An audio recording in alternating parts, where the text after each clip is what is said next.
Welcome to the acclaimed podcast, The Deep Dive, featuring your esteemed hosts, Andy Monitor and Drew Dinzik, powered by BetSperts.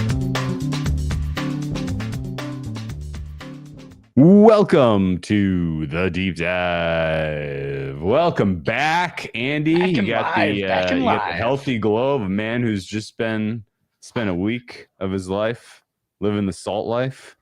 Look at that farmer's tan. My goodness gracious. We call that I did a lot of sitting on the chair on the beach and just like a just nice little button up on, just reading books, enjoying the weather. So I did get in a little bit of a farmer's tan, but what you gonna do? You want to comment on any of the highlights, or I would recommend great time had by all. I would recommend Ocean Island Beach as a small little community with there's 2 or 3 beaches with a lot of public parking and a lot of little shops and restaurants right by them, and it's the fucking Grand Strand. There's 60 miles of beach. I mean, it's that whole area from Myrtle up is cool. And yes, this is a Myrtle Beach Pelicans hat. Go lifetime fan of the single A ball club down there with the Cubs. But Myrtle Beach is just an absolute disaster. Such a fucking tourist trap town. I don't. It's fine. I have an 8-year-old and an 11-year-old. Hey, let's go. I think we played 5 different mini golf courses. Maybe. Oh, now you're talking. We did a shitload of go-karting, shopping, that sort of thing. But definitely just enjoy the beach. Really good restaurants. Obviously, good seafood. I don't get good fresh crab. I caught some crabs off the back deck. I went fishing and accidentally just a crab got a hold of my bait. So I pulled it up and the kids caught it in a net. And they're like, yeah, let's cook this thing. And I'm sitting on the pier Googling how to how to humanely kill a crab and cook it. You put it in your freezer and then stab it in the ganglia with a sharp knife. It's I'm not doing any of this. I'm on vacation. Looks like you had a killer spot, man. Good pick. Yeah, there's a place up the road that just sells these pre-cooked. I did buy some shrimp from a roadside stand. They were very good. Shrimps. You could tell the dude sitting there had just gone out all morning picking traps and stuff. Of course. Oh, that's awesome, man. Yeah, well seafood done. is good. Would recommend it. And then it's fun to be back in the heat dome. It is warmer in Minnesota than it is down there. Although I will say the temperature of the water was just perfect. Okay. You know that refreshing, feeling, but not cold. Yeah, when you get in the water and it's just this is perfect. That's such a chef's kiss little thing that you don't think about until it happens. Man, because you know what happens when you get up to about the family jewels there and you have to do that thing where you have to get in quick. And and it just takes. Nobody likes that. So, but happy to be back. Probably gonna tell wife to move beach vacation to July. I missed a whole week of preseason football. It seems like kind of annoyed by that. It seemed like you were kind of plugged into what was happening. Yeah, but still. So speaking of a team that has not had a glorious preseason so far, we're going to dive into one now, and it is the bottom dwellers by market of the AFC South in the Houston Texans. Now, these guys have been a mess 4 years. The direction of the franchise has felt really, really tough to pin down for now about 4 years. The last year of the Bill O'Brien driving it wasn't the that car long off ago, the cliff. Drew. No, they were in the second round of the playoffs and had the Chiefs at a 3-touchdown deficit, right? 24-0. Yeah. And well, not only that, but several years in a row, they were perennial. Hey, we're in the playoffs. We're going to win a game or two. We have a quarterback. We have some wide receivers. We're missing a few pieces, but it has been a really, really, really tough 3 years where we've gone through a bunch of coaches, a bunch of coordinators, a bunch of quarterbacks, a bunch of players. And it's funny too, in any preview you'll read or listen to, we'll obviously talk about it was a bad season, and then they capped it off by winning a game that they shouldn't have. Yes. Absolutely not only just like, oops, the other team played really bad and we won, but like a late game, fourth and forever that they converted to win this game, kind of dick themselves out of the 1 seed. I didn't have a ton of notes on 2022 outside of just the. At least they didn't compound. At least they didn't compound that mistake by then trading away next year's number one so that they could satiate the new coach who wanted a defensive difference maker and presumably the ownership who was determined to get a quarterback, right? Oh, they did. So I hadn't even got into 2023's draft yet. Yeah. Like seriously, the only highlight I had was there was a bunch of bad games. And then for some reason they had they had a couple games where they were very much competitive, good teams.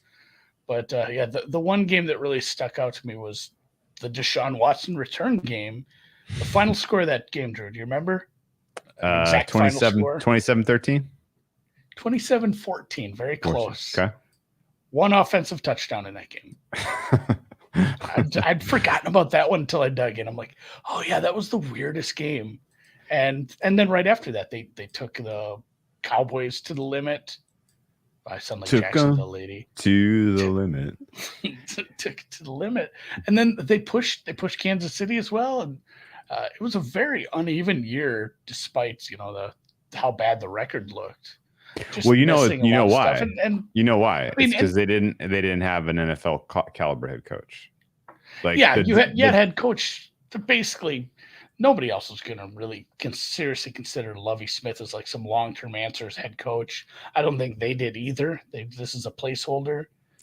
You didn't have a quarterback that you were super comfortable going forward with, even though you did go forward with them. Your first for your high-end draft picks ended up injured, and Stingley, who played well, and Mechie, who missed time with the whole season. So like a lot of what was going to be the positives coming into the season didn't really come to fruition. Obviously, you had some nice things on defense. You had some positives in the run game at times, but otherwise a really dreadful season. And let's dig into that trade because. Okay. Well, let's wipe away the week 18. No, I think we got No, Drew. Let's just say whatever. Like they got the number 2 pick. It's fine. They got a quarterback. Yeah.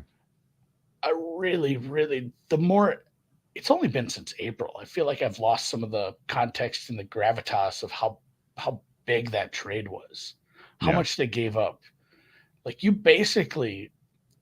need Will Anderson to play at an all-pro level for like the next 15 years to really justify what's going on here. Yeah. Like they gave up a shitload of picks for this. I'd forgotten how heavy the haul was. Like, I mean, good for everyone else involved, but like that seemed like a problem and like a terrible decision. I did have a quote. Yeah. I did have a quote here from our friend Clev TA, because adding on to that with the, just not only the free agent moves they made in the offseason here, but what they've done over this journey of 4 years. His quote from his little preview says, "It felt like Houston never has a real plan of building, but rather just sign whatever veterans will take their money." Yes. That's perfect. Like that's exactly what happened. Like when you look at all the people they added to this roster too, it's just like, this is a weird plan. And I get that you're so far away from being, a contender that you take whatever, but man, this is, it's up there with Lance. It's up there with the Ricky Williams. Like it's a pretty rough trade. Although it was bad. Good in preseason. We'll come back to this in a minute because that does deserve a little more scrutiny. And I would like to get your opinion on what the fuck happened on draft day with the Texans, because it was weird. That was as wild a set of circumstances as I could have imagined when we woke up that morning. The weird kind of dissolution of the franchise, in my opinion, starts with the owner. I don't know that there are, I don't know that the stewards at the top really have a vision for what they want a professional football team, how they want it to operate in today's day and age. It certainly seems like they have had indecision and mixed voices in terms of putting a was Nick Caserio, putting him in charge, but not really kind of giving him the keys. Having the Easterby guy around who had no business making football decisions, but having huge impact in that couple year stretch there. The hiring of David Culley in the first place was weird and terrible and doomed to fail from everyone who looked on it from the outside. Bill O'Brien stripped that thing down to the absolute studs and sold everything for spare parts to try to save his job at the end. It did not work. The firing of Culley was justified, and then the hiring process for flirting with Luke McCown, but then ultimately, or Josh McCown, whichever McCown they were flirting with, and then ultimately pivoting back and elevating Lovie Smith was like the last time this guy was a head coach, it was at the University of Illinois, and he got fired, right? Okay. Yeah, it was a bad tenure. Yeah, it was okay. Best of luck. That was doomed to fail, and I think the two funniest results on their entire schedule in 2022. Week 1, tying the Colts, who people had buzzed incessantly all offseason about. The Colts were one of the buzziest teams last year, and we'll get to them in a little bit. They tied them in week 1, knocking out everyone who picked Colts again in Survivor. And then week 18, which you mentioned, beating the Colts and ultimately losing out on the number 1 overall pick in the way that they did was just mind-meltingly stupid. This team was 1-12-1 and had the 1 seed on lock heading into Christmas Eve, New Year's swing. They beat the Titans, they beat the Colts, and the rest is history. The Bears get the number 1 pick. Then it's clear you got to move on from Davis Mills. Davis Mills started 15 games for this team, and Kyle Allen started the other 2, I think. There was some Jeff Driscoll in here. I don't remember that. None of it was competent quarterback play. None of it was competent offense. This was an unwatchable product on the offensive side of things.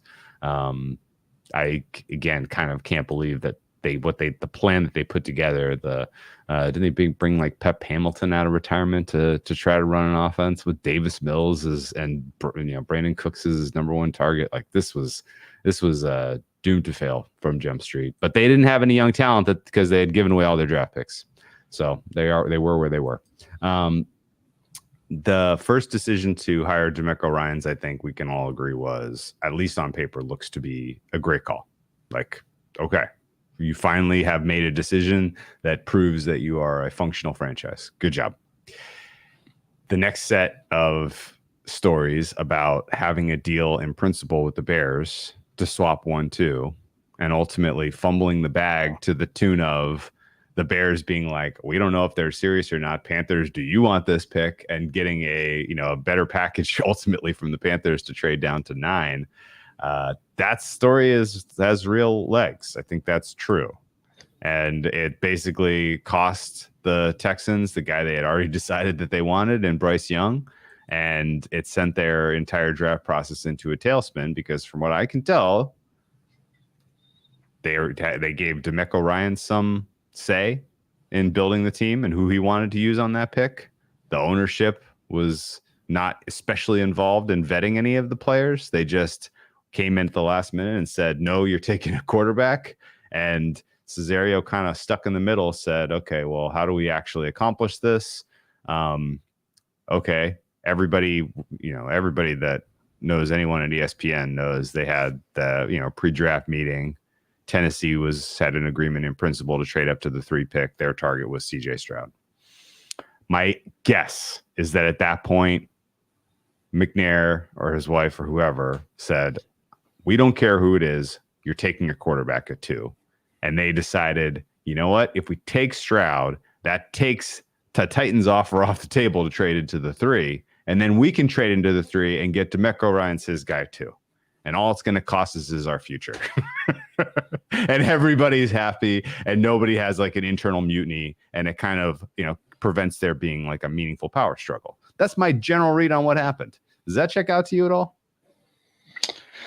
Yeah, I mean, a lot of it, I feel like we could write whatever fan fiction we want about this and Sure. even embellish on all the stuff, and all of it, we could pass it off to somebody else who follows the stuff, and they'd be like, I mean, yeah, that might have happened because of just the ineptitude that we saw.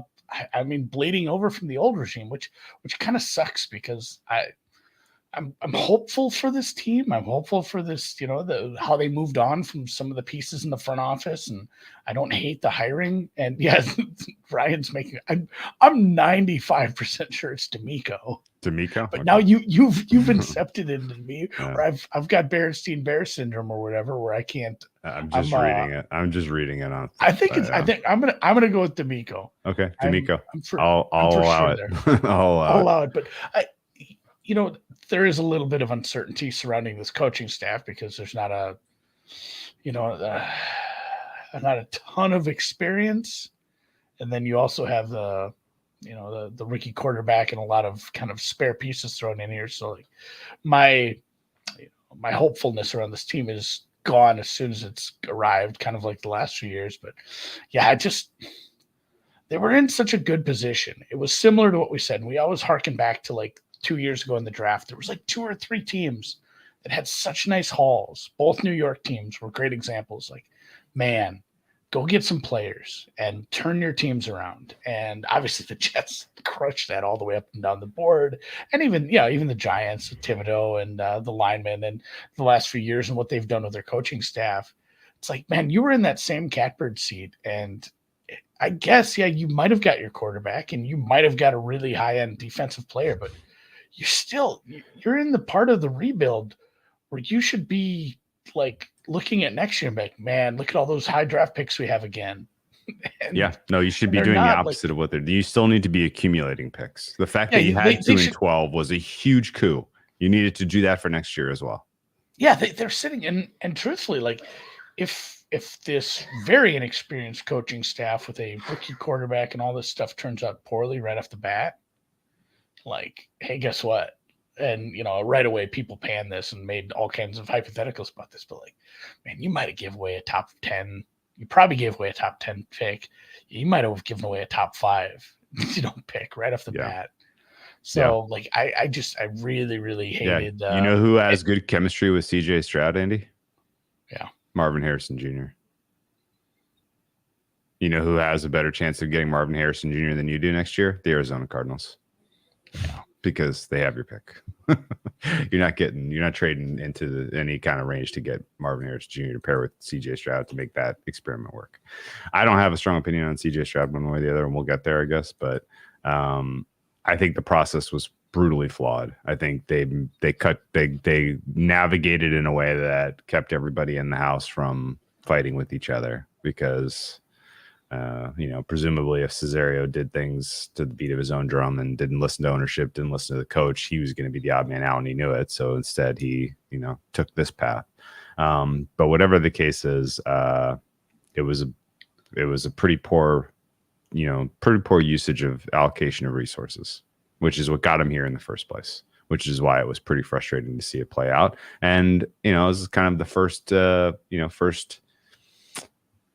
first black mark on D'Amico Ryans' resume, really, because he should know better. He shouldn't be like, well, it's so important for me to have the best defensive player in this draft that I'm willing to sacrifice the future.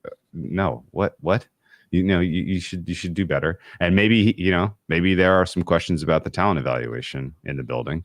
Taking Stingley over Sauce Gardner looks like a mistake. Short-term, small sample, it does, because Sauce obviously popped, but you never know with the nurture of would he have done that with a different coaching staff. Maybe the Jets have something special in developing players like that right now. And Stingley was good before he was injured. I mean, not great, obviously nowhere near Sauce, but that's still a time will tell kind of thing. That might have been an okay pick, and it's tough. Player evaluation, we dog on people so much, and obviously we're all guilty of this. It's so easy in hindsight, but sure. But to your point, when it becomes a pattern of like, oh, you guys can't draft this type of player for shit. Like we've seen it over and over, or the opposite of just like, hey, oh, the Steelers drafted a 3rd round wide receiver. Like, that guy's going to be good. Like, they just have that figured out. There's some teams that it becomes a pattern of that. But I mean, again, they took an offensive lineman in the middle of the first round last year, Andy. Kenyon Green. You know how he graded? Not great. You know who went right after? Another interior offensive lineman, and Zion Johnson, who graded well. So you whiffed on both positions you drafted, where a guy comes off the board in that positional group and is better in his rookie year.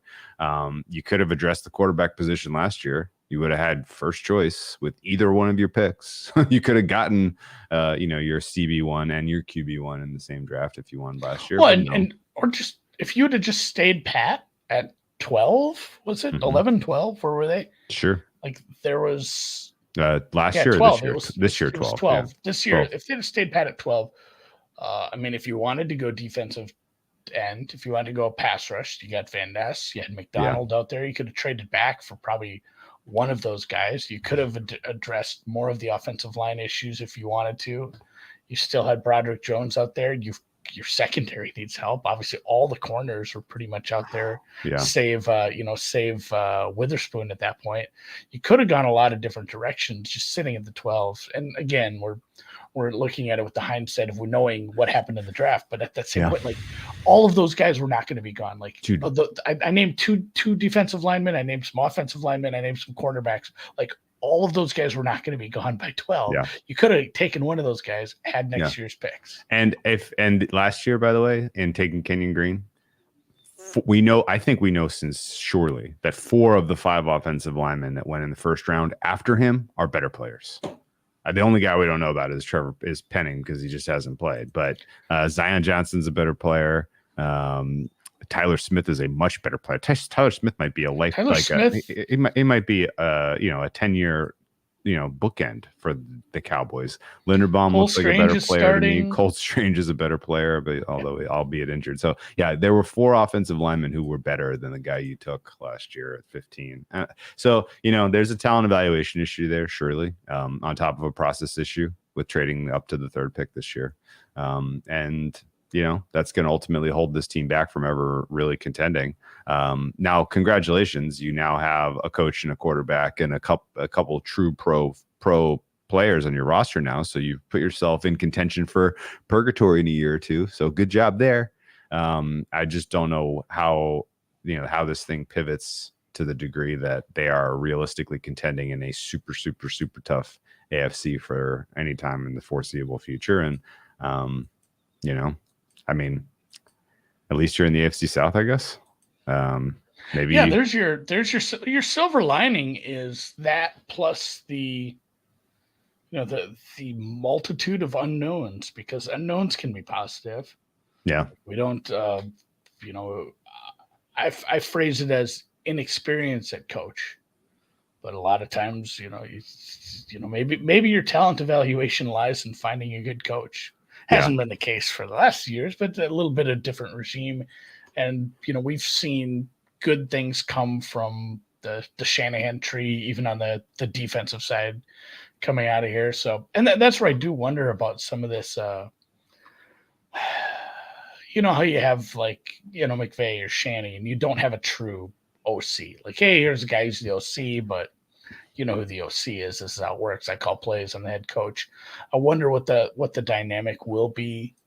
It's sometimes a little different with a defensive-minded head coach, and how that works, because like when you don't know who some of these people are and you start digging in, because that's what I do on these. You just go to their Wikipedia page, like, hey, where did this guy coach? And it's hilarious because it goes back to the Vikings podcast where I was dogging on Flores a little, where I said, hey, he's great. He turned the team around, but he didn't do it in year one. Year one, they were like 31 in the league in fucking everything defensively. It took him a full year, and he had to get some guys in there. And I'm 90% sure that's who he took over for, was Matt Burke. Yeah, Matt Burke was the defensive coordinator in Miami before they brought Flores in, and obviously those teams were very bad defensively. So I'm curious what the dynamic will look like between him and Ryans. And then, Jim Bob Cooter, as somebody pointed out, I think it was in the the Football Outsiders one, pointed out like this is a different kind of feel. If they are, I mean, either quarterback, but if they're going to go with the rookie, because it's it's going to be a different kind of offensive look from what he's been used to with Stafford and, I mean, even Trevor. Like, hey, these are pocket passers. These are, and obviously Trevor runs a little bit. We got that rookie rushing over under home, didn't we? Barely, about 5 yards, 3 yards or something. Yeah. But okay, it's going to be a little bit of a. There's a lot of moving parts, and you can't judge preseason games too seriously for a lot of reasons, and everything comes with a ton of context. But it hasn't looked great. There's been a little bit of flashes, but offensive line has been so poor in the preseason. I don't even know if you can really realistically judge them. I want to comment on the Bobby Slowick hire real quick. Son of Bob Slowick. Would you believe it? There's apparently some sort of legacy involved in hiring of offensive assistants in the NFL. This is crazy. Not saying this is nepotism. Obviously, there's more to it. You're involved in the game at a very young age. If your dad is the Czechs defensive coordinator of the Bears, how about that? Did you know he was the Bears defensive coordinator from 93 to 99 and 98? Then he had 1 year stint in Cleveland, 1 year stint in Green Bay, 2 year stint in Denver. Ultimately spent a decent amount of time there Bob Slowick still coaches. He does. Okay. Well, he's not in the NFL anymore, right? No, he's with the Alouettes. Oh, he's the Alouettes now. Okay. Thank you. He's a defensive assistant. Slowick was a PFF guy. Oh, okay. Cool. No, the younger one. Bobby Slowick was. Okay. Yes. Well, Bobby Slowick also has an interesting background because he was a defensive assistant with, like, his dad was a defensive coordinator. So that checks out for the Redskins and then the Niners, and then moved over to offensive assistant from defensive quality control. So that's kind of intriguing to me. Like, I like a guy who's willing to flip, to understand how defenses work, and then switches and decides to become an offensive guru working under Kyle Shanahan. That's like a kind of an ideal resume, really, I think. So he's got promise, I think. And if this is a solid marriage, I am willing to buy into it because, again, I like Ryans. I like, the idea of bringing in competent people from San Francisco to take over. They just need to figure out their talent evaluation and their process a little bit better. But that one trade up to 3 for me is enough to give their entire offseason a D. It's also kind of funny because you look at the turnover on this roster and, like, the names who they lost, none of them are like showstoppers, right? No one you're like, oh my God, how are they going to fill this gap? Like, and there's a ton of guys who are just another guy. But they let a couple of good players walk out the door. Jonathan Owens is now a good depth for Green Bay's secondary. Brandon Cooks, we're expecting to make a meaningful impact in Dallas. You could sure use another wide receiver. Okoronkwo is a player that nobody can seem to stop talking about in Cleveland with their D-line. Wouldn't hurt to have him around. Jordan Akins is in Cleveland as well as another tight end option for Deshaun Watson. And then everybody else, I don't think you're really losing sleep over. The guys you bring in are exactly what you said. They took the paycheck. These are guys that probably didn't have a ton of other options or offers, or certainly not at the price that they came to Houston for. Devin Singletary is a pretty replaceable piece at running back. I think you probably would have been better off. I did see some good points of that too. Else. Like they ran Pierce into the ground a bit last year. Like, Singletary is not going to. Yeah, it's not going to be exciting, but it's just like, hey, it's a good change of pace and split some carries and not make this guy tote the ball 8 out of 10 times kind of things. But, like, yeah, the wide receiver thing is worrisome for me. I think I'm a tank guy, I guess.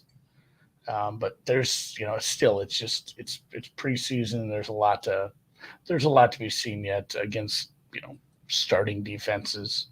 So all the rest of these guys are. I'm a little sketched out by what might end up being your wide receiver core here. Yeah, all the rest of these guys are pros at least. Sheldon Rankins he's a decent pro. Noah Brown's a fine fine pro, wide receiver 3 or 4, I guess. Schultz, fine pro. Shaq Mason, fine pro, above replacement level. Denzel Perryman and Greg Little fall right on replacement level. Corey Littleton, Robert Woods, Jamie Ward, Hassan Ridgeway, just below replacement level. And then the rest of the guys, I don't really know why you signed them. You're probably going to cut them.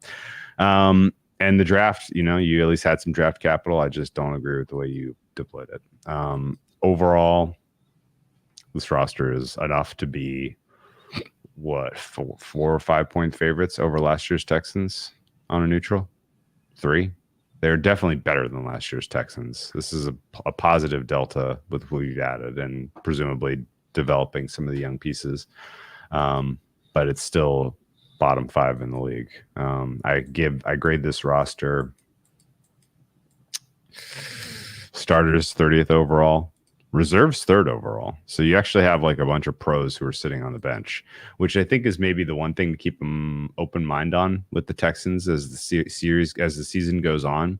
You're going to get improvements presumably by Stroud as he gets more comfortable and the game slows down. You're also going to have a good coaching staff doing self-evaluation on the players on this roster and figuring out the right combination of the best guys. Because right now I can tell you, looking at their depth chart, the best guys aren't starting at every position, which is kind of wild. So there's a potential that we're going to have to pretty actively change our rating as guys find roles and responsibilities and get shuffled around on this weird roster. Does that make sense? Yeah. And there's a case to be made that this offensive line is better this year with Mason and the rookie on the, I guess, the center and the right side there. Like, they did an okay job, obviously allowing some success on the ground. But if they improve the interior, the pressure rate, I don't know like what the coefficient for that is. Like, keeping the interior pressure down is good for every quarterback, but like for a young guy trying to figure out at the speed of the league, like if you can shore up the middle and not have that, that immediate in your face pressure up the gut constantly, it feels like it's just gonna, accelerate his growth. And it's been kind of like, I've watched a little bit. I caught some replay, and it's, he's got that rookie jumpiness to him. But you're talking about Juice Scruggs?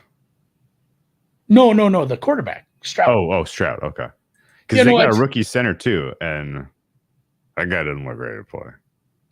It's that's what I'm saying. It's a kind of a work in progress. It's hopefully bringing God, what is the right guard's name? It's gonna drive me nuts now. The one they drafted last year. Oh, Shaq Mason. No, Shaq Mason. There, bringing in Mason. Hopefully that helps a little bit with having to start a rookie at corner. Titus Howard's already hurt, right? Yeah, I think they need to get healthy. I'm not sure what they're doing at right tackle right now. I remember seeing a lot of the Texans Patriots snaps and being like, this offense is not ready. Outside of Tank Dell. I did give them a little bit. Outside of Tank Dell, who looks like an all-pro. Because the Patriots defense just looked good. Yeah, that's fair. But the offensive line was overmatched, right? It's hard to separate the two things sometimes. Like, hey, what's happening here? And it's always a column A, column B. But I did want to give the Patriots a lot of credit there. Okay. That's cool. If there's some improvement, some of the youth, and they're able to protect a little bit, and Stroud has time. They have 2 young receivers they drafted. They have a guy who's essentially a rookie, so it's another one of those unknowns. Kind of like, hey, there's a lot of upside with the wide receivers. We have no idea. We got to see it, and obviously we saw a little bit with Tank Dell in the preseason game 1. That was a lot of fun. There's some fun rookie receivers so far. I mean, we saw a little bit last night with Zay. I dig it. Okay, yeah, Tank Dell's going to contribute probably. Surely he looks like he belongs. All right, so the offense has had a tough time getting going. Some of it's Stroud, some of it's the offensive line, some of it's just the preseason. Don't read too much into it. But this This is again a team that I am perfectly fine going in with a very low rating on and being willing to buy into upgrades as they kind of figure out the right combination of players, and as some of their young guys continue to get better. Right now, I make the offense 29th best in the NFL. I make the defense 26th best. Their standout unit is the linebacking crew. The defensive backfield also somewhat solid, at least a little bit better than average. I have them as the number 7 linebacking crew, and I think that's probably too high. Who is driving that rating? It's just kind of a deep crew. Like they have the redundancy with Kirksey and Perryman and Harris. Yeah, they're like all fine, good players. So, and there's experience. You have a lot. Him, Perryman, Littleton. You have a bunch of guys who's been in the league for a bit. Guys who've been around. Like you said, it's guys who are there. They're average or better. And like you said, the secondary has a chance to be good. Yeah, there's if Stingley takes a step forward, they have some players back there. It's not gonna be bad. I think the biggest thing is the Jimmy Ward addition. Like that was maybe the one free agency signing that's like, hey, that shores up something. Like if that turns out all right, and I think you have a pretty good defensive line. It's not great. There's a lot of unknowns there too. But if the secondary takes a minor step forward, and Will Anderson turns out to be Will Anderson plus what we have up front, this defense might not be horrid. So yeah, I think there's some upside there. The best player I had graded for their team or projecting for their team this year is Larry Tunsil. Second best is Jalen Petrie. My numbers really loved Petrie last year. I don't know why. I guess he's good. But that's kind of like one of the least important positions for this group. He had 5 picks. He was pretty good that last year, rookie last year. But he's another one too where he was pretty good. And like you said, if he rated out well for you as a rookie, there's definitely still more upside to him. Yeah, I would believe that. Okay, but weak pass rush. I mean, you need Will Anderson to make an impact right away.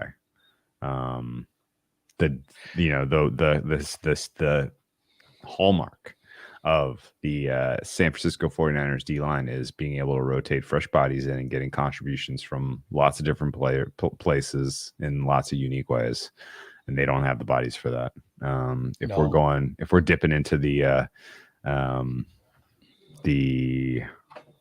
Jake Hansons of the world, the Chase Winoviches of the world, the Dylan Hortons of the world, the Kurt Hinishes of the world to try to generate pass rush, I got bad news for you. We are not going to be generating much pressure, which I think is going to put a ton of pressure on the secondary. But there's good players there, so they should be able to at least. They are returning their leading sack. This is Jerry Hughes from last year. Or Greenard. million-year-old Jerry Hughes. It's Jerry. Yeah, Jerry Hughes. It is Jerry Hughes. I have him grading. 9 sacks somehow last year. Yeah, I have him as their second best defensive player based on last year's ratings. So yeah, they drafted a piece out of TCU, and like you said, Winovich and a couple other pieces they brought in. It's certainly not going to be the same that D'Amico got to play with in San Francisco, but has a chance if some of those guys take little steps forward. And Anderson obviously has to play a lot more than what players are expected to if with the Niners with that, or Philly with a deep rotation that you can just keep cycling really good pass rushers and really good, even just good run stuffers, guys who are both ways. Anderson, I think he's only had like 20 snaps in the first 2 preseason games, but I mean, he's looking good. It's tough to judge, but it's like, I mean, it's kind of as advertised so far. So I'm excited to see him against, a full starting team, a full starting offense with a full offensive game plan in a regular season game. See what we get. But so far, the as advertised, I'd say. Is he athletic enough to get after Lamar Jackson week 1? I think that's going to go poorly for the Houston Texans. Okay. What would define if the secondary and the pass rush make these improvements? I don't think it's happening out of the gate, Drew. Yeah. Is there really struggle with that offense right away? Yeah. I am no disagreement at all. 2 questions for you about CJ Stroud. What would you be looking out for in his performance over the first quarter of the season as some sign that he gets it? Like, what is it? Is there anything about his game that you'd like to see, translate to the pros to be like, okay, they made the right pick. He's the second, maybe the best quarterback in this draft. That's my first question. And second question, is he going to snap the cold streak of Ohio State quarterbacks in the NFL? Maybe. What I'd like to see is just, it's that intangible that we saw with, lesser so with Trevor Lawrence, but he still had it. Like Trevor Lawrence, obviously the first year wasn't great. That team wasn't good, but he did show quite a bit of poise for a young quarterback coming into the league. Obviously, that's changed a lot how we bring in young quarterbacks. You used to just sit your ass on the bench for a couple of years, no matter what. And now guys are drafted high and expected to play right away. But man, like if you could see 50% of the poise we saw from Joe Burrow right off the bat, that I'm not letting this moment be too big for that was the biggest thing for me with Burrow. It's just, and I think that affects every part of the game. If you're not out there just happy footing it around and worried, everything else is just going to be easier. You have to get, and it's probably just a mental barrier for a lot of these guys. So it's hard to say like that, but if he looks the part, even if he's making some mistakes, I'll be happy right off the bat. And then after we get over that hurdle, I need to see it. I'm going to make Lipscomb happy here because I'm going to reference Howell.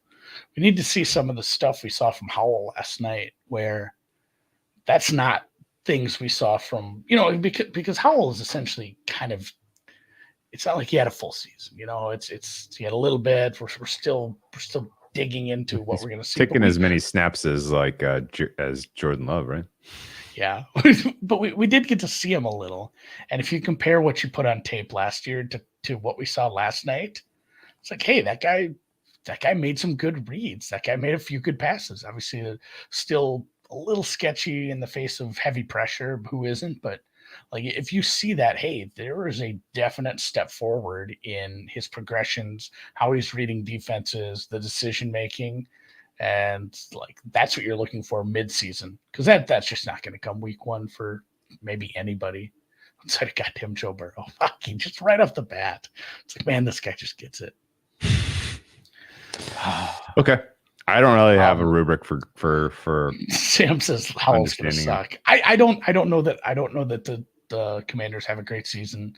I don't know that Howell is a great quarterback this year, but what he put on tape last night compared to what we saw last year was a good sign. Like, that's all you can ask for with these young quarterbacks. It's like, hey, are you doing the same shit you did 6 weeks ago that caused your team to lose? Or are you fixing that? Are you making steps towards your pre-snap reads, your post-snap progressions? Are you making good decisions? Are you leaving the pocket when you should? Or are you leaving the pocket just because you're freaking out?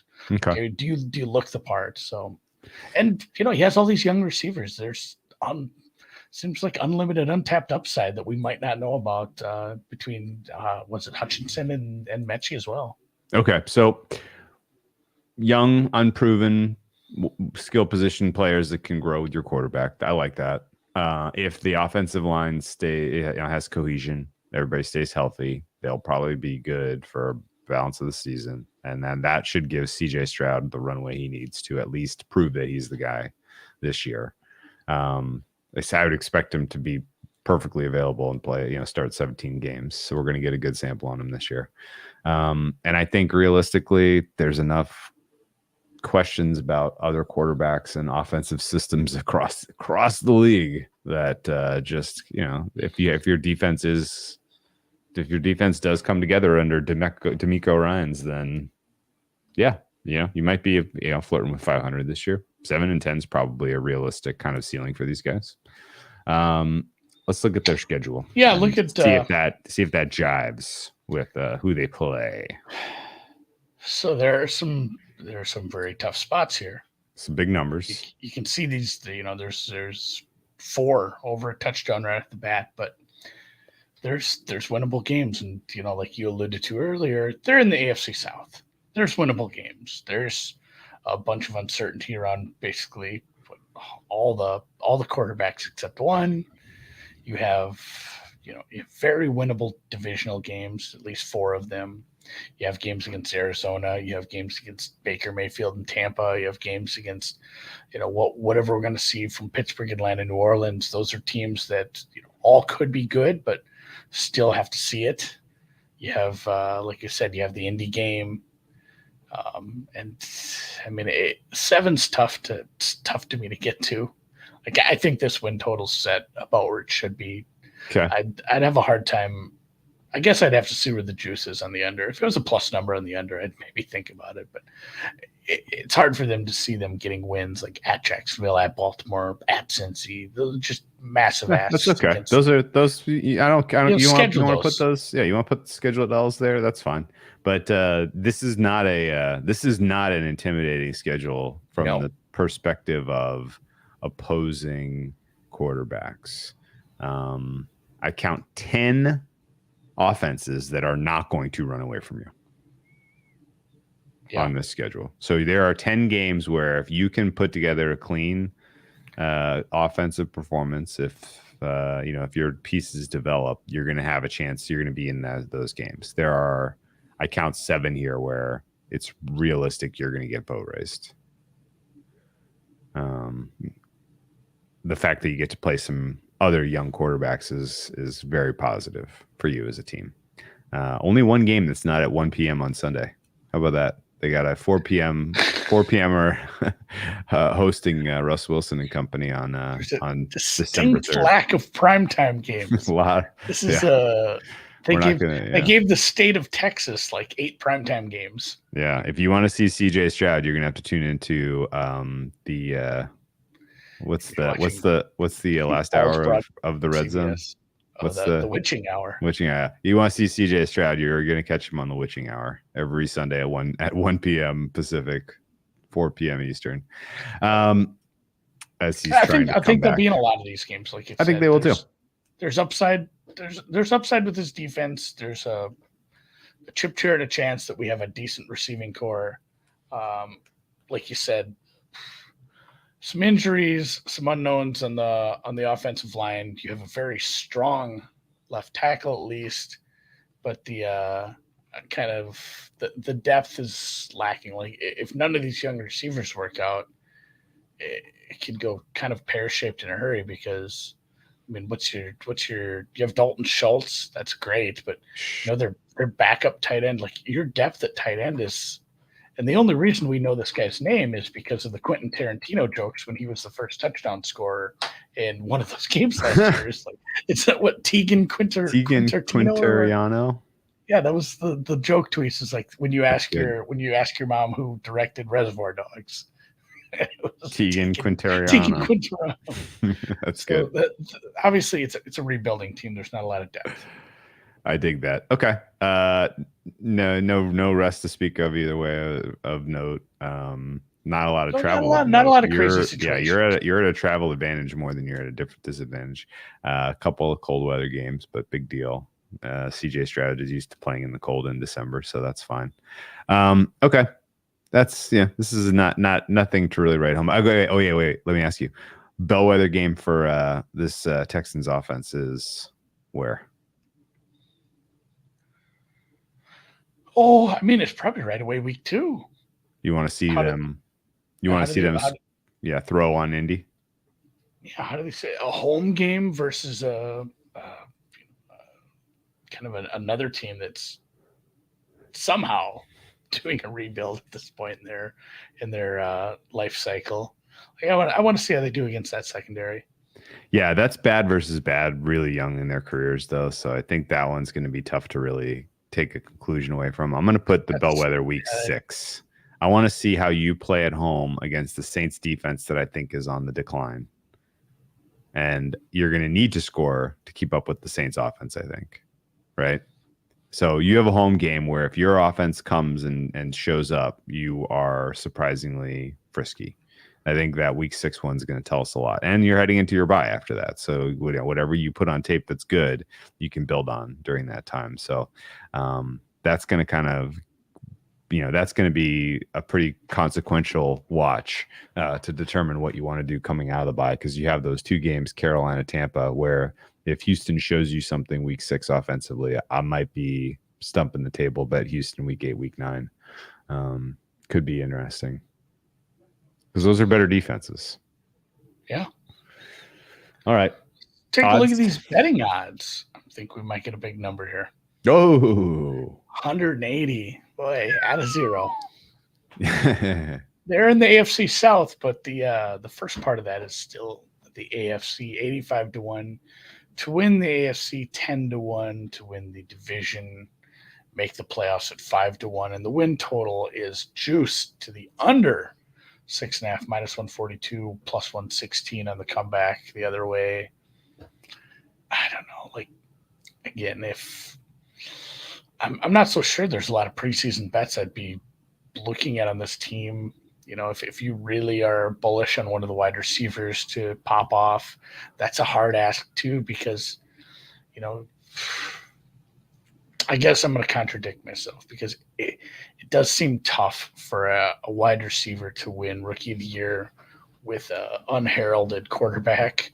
But man, go look at who Garrett Wilson was having throwing the ball to him last year. I guess it's possible, it's doable.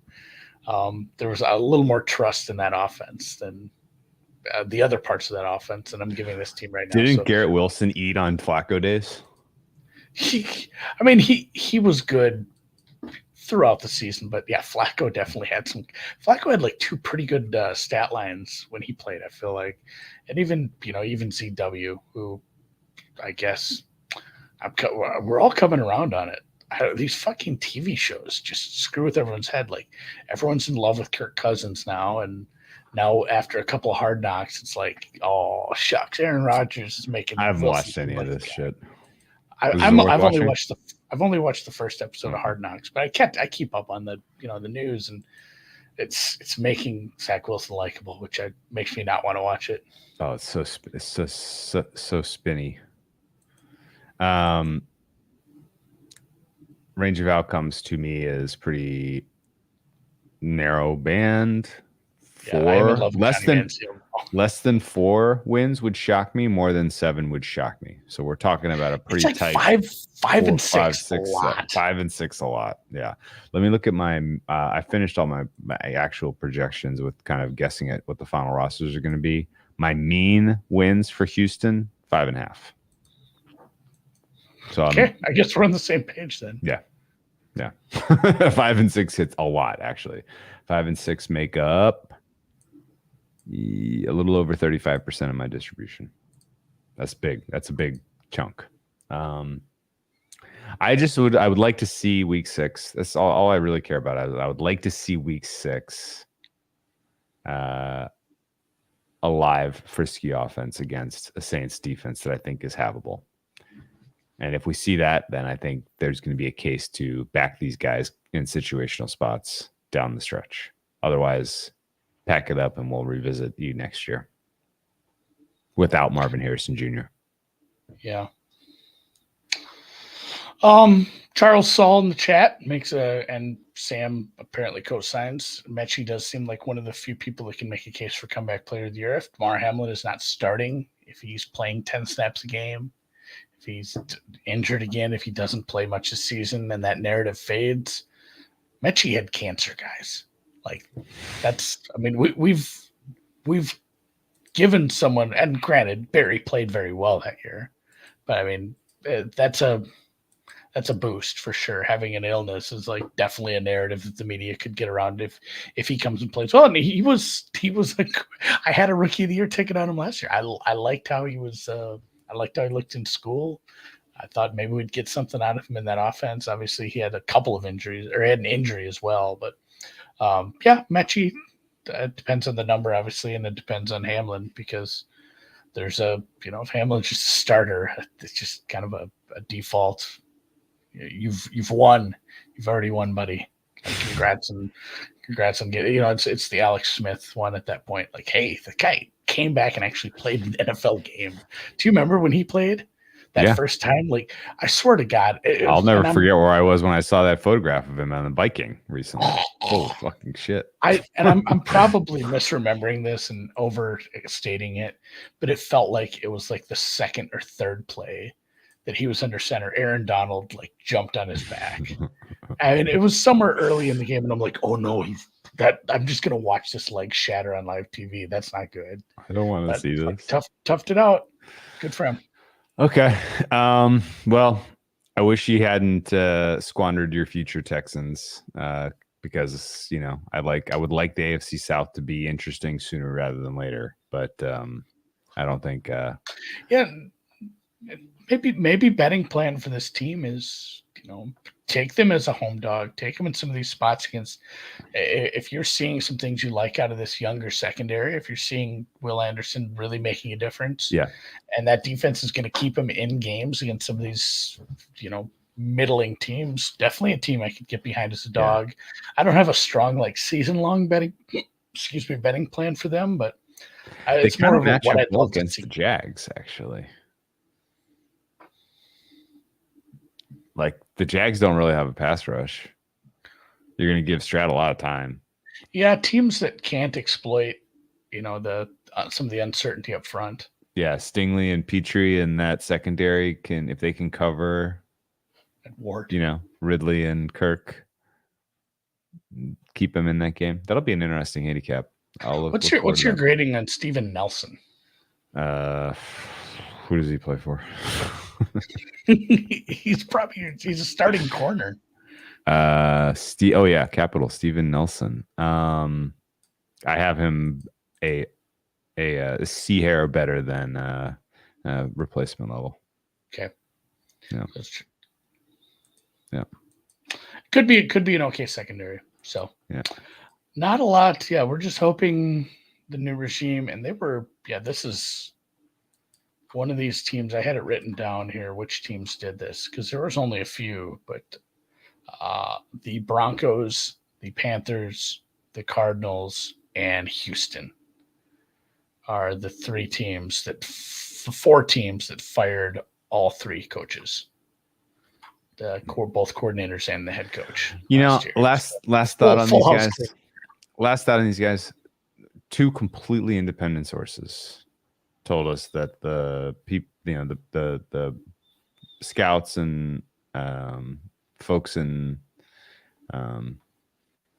evaluation room had Will Levis as QB2.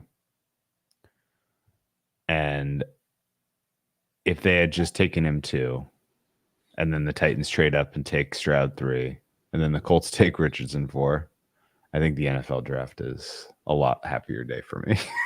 So I'm kind of annoyed that they pivoted off that plan. And I'm kind of annoyed that somebody higher than whoever was doing the evaluation said Stroud's the guy. So if he ultimately fails, I'm not really going to be sad because I still have a little bit of unresolved feelings about the way that the 2023 NFL draft played out. Yeah. It was in all the drafts that I've paid very close attention to over the last few years, it was the one with the most why kind of thing. Between the Texans and the Lions, and obviously I'm just used to the Raiders doing it. I actually like the Raiders draft. Our most well-connected friend gave us the news too, and it was so much going on, and I ignored it. Yeah. But it was at what time? Do you remember about what time it was? I think I took a screenshot. It was at around 4 hours. It was there was still. I thought it was early afternoon. A handful of hours. There was at least an hour, and the numbers off short. At it too. Yeah, the numbers off. He's like, this guy was right about Stingley. Yeah, he was like, this guy's right about Stingley, but it sounds so stupid. I can't actually believe it. that was kind of the. Yeah, I was like, they're not that stupid. Oh no, they are. Oh, okay. Okay. But yeah. Oh well. All right, let's bygones. I'll resolve those feelings now. Go CJ Stroud. Do well. Be a good pro. We want better football, not shitty football. Oh, I want 2 break or 3 the curse. Young quarterbacks to turn out good. To pop. Yeah. Let's just keep popping. Yeah. Let's talk about one that I think has a higher ceiling right now. Limit increase. Welcome to the deep dive. Third up in order of probability to win the division is the Indianapolis Colts. So we will pivot and we will talk Colts as we try to sort out a franchise that is doing everything in its power to avoid its owner driving it off the cliff. Is that a fair characterization of what's happening in Indianapolis? Because it really does feel like at all other levels besides the very tippy top, everybody's trying to do their job correctly, and they're working hard to turn this into a winning franchise.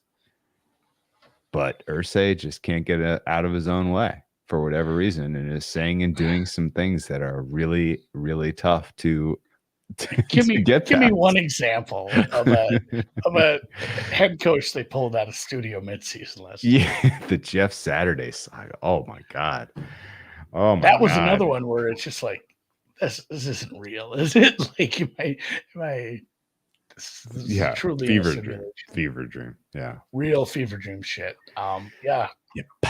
This was another one too where it was kind of a goofy year. It was a year. I'd have to look. Their win total was like 9 or 9.5. It felt like there was a lot of optimism. It was 9.5. They were 20-1 to win the Super Bowl. Yeah, there was a lot of optimism. And again, I did scour. I read this whole thing when I got it, but I did scour through Clev TA's preview, which is free, guys. If you want to have some nice charts and depth charts and everything in one place, it's right on his Twitter. But starting one of his paragraphs, Ryan committed 28 turnovers in just 12 games.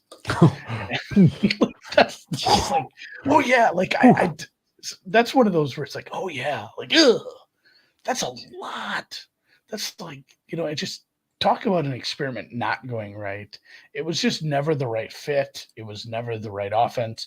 The offensive line was supposed to be somewhat of a strength, not elite, but somewhat of a strength that turned out to be bad.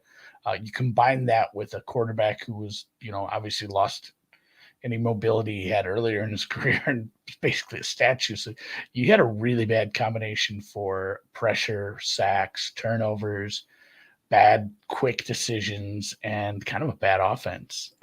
Yeah. And it's just been over and over. They've tried these retreads. So I guess Irsay aside, I'm happy that they went and got a quarterback rather than just like, I don't know, who's your next retread at this point? You've kind of used them all. You went Wentz, you went, you Foles, you've used Ryan. Like, Ryan they never had Ryan Fitzpatrick in the building. No, it's a little late for that. But essentially you'd have to get someone out Rivers, of retirement. Rivers. The next logical retread would have been, I mean, Drew Brees coming back a year, I guess. No, I mean, it was that was quite the revolving door of old, washed, sucky QBs. I guess Rivers was the best of them, and he took them the closest to getting a playoff win. All right, 2022 Colts were absolute freaking just a meth lab experiment of a team, and I don't know anyone that bets the NFL sincerely that didn't somehow find a way to lose money on the Colts last year. We were as cool as anyone on earth about the possibility of Matt Ryan having a career resurrection, because there were a lot of warning signs about this team, particularly the offensive line, this time last year. And I didn't have any. I think the only Colts preseason bet I made was Michael Pittman Jr.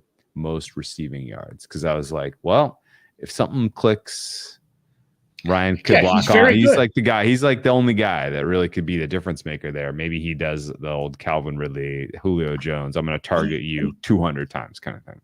That was the thing, Drew. You have a legit wide receiver one. You have an absolute running back one who's also a good receiver. Even if the offensive line did take a step back, it's like, man, you got a savvy vet.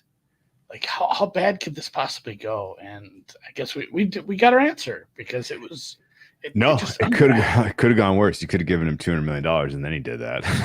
Yeah, which happened some other places. All right. even kind of avoiding a bullet that a lot of people took early, believing in this team, I managed 3 god-awful losses in game-by-game betting against somebody already brought up the Raiders in the chat. The Raiders was the worst. That was one of my worst losses of the whole season. And the fact that was just a DOA Raiders performance start to finish, and that, like, realistically, they didn't even ever have a glimmer of covering that spread, did they? They were down 10-0 before we fucking blinked. They were down 14-19 heading into the fourth quarter. They took a 1-point lead, couldn't convert the 2-point conversion, so I would have needed garbage time touchdown to get the cover. But they lost outright with a back-breaking drive, Matt Ryan to Paris Campbell. It was that was a bad loss. The week 3 loss to the Chiefs, where I was pretty convinced Gus Bradley had just absolutely no answer for how to defend Mahomes, and Gus Bradley kind of broke all his tendencies in that game, and Mahomes and Bieniemy were like fighting on the sidelines. Like, that was a bizarre game. I still don't understand how the Chiefs lost to one of the worst teams in the NFL last year. And it was not even like it wasn't a loss that even really made sense. Like, they got outplayed. I thought, maybe there's a case that injury or turnover and extra point or kicking special team. There was special teams shenanigans in that one. I remember that now. So that one hurt. I had a pretty big position on the Jags week 6 when I thought they were coming on and the Colts were winning. That didn't come through. They were involved with one of the more hilarious games of the season, the 12-9 overtime thriller, where they beat the Denver Broncos. We already mentioned the 2 Texans games, which were each hilarious for their own reasons. The tie was the what do you call it, Buster? The Survivor Buster, right, and then people checking the rules in their Survivor leagues. The loss that was actually a win in Week 18, which was just incredible. Giving up the touchdown and the 2-point conversion to take that L is amazing. They were involved in the biggest comeback in NFL history, with the Vikings coming back from 33 points down. Is that correct? Do I have that right? I do wonder how many people would have actually. That would have been one of those games that nobody watched the second half of if it were a Sunday game. Yeah. With even if it were a late Sunday game with 2 other games on, no one would have watched that second half. But that was a standalone Saturday game, and you had no choice unless you wanted to go sweep your garage. Yep. And I remember watching that be like this. It just unfolded like a slow motion car crash. Like, every 3 and out the Colts would have. It's like, oh my God. Like, this is like, just get a first down. It felt like, I'm sorry, Falcons fans, it just felt like that the Super Bowl, the Falcons were like, man, you guys just need one time, just do it one time, just one drive, and this is over. Like, all you have to do is stop giving them the ball back and letting Brady score. It was just, and it's not even Brady. It's like, man, this isn't even that good of a Vikings team. What are we doing, guys? Yeah. 2 more things. Yeah. 2 more crazy. You're absolutely right, by the way. Like, that. What a wild. Well, it's just like, I never truly believed that the comeback would happen, because, like, man, all they have to do is have like 1 6-minute drive, and there's just not enough time. Yeah. And then they did have like 1 good drive, and they still botched it somehow.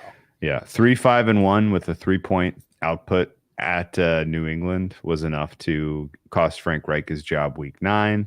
That was a bad loss. They looked really bad that game. The scrambled hiring of Jeff Saturday was just what are we doing here? He hires a guy who's never called plays before to come up with an offensive game plan in a matter of a week. It was unbelievably stupid.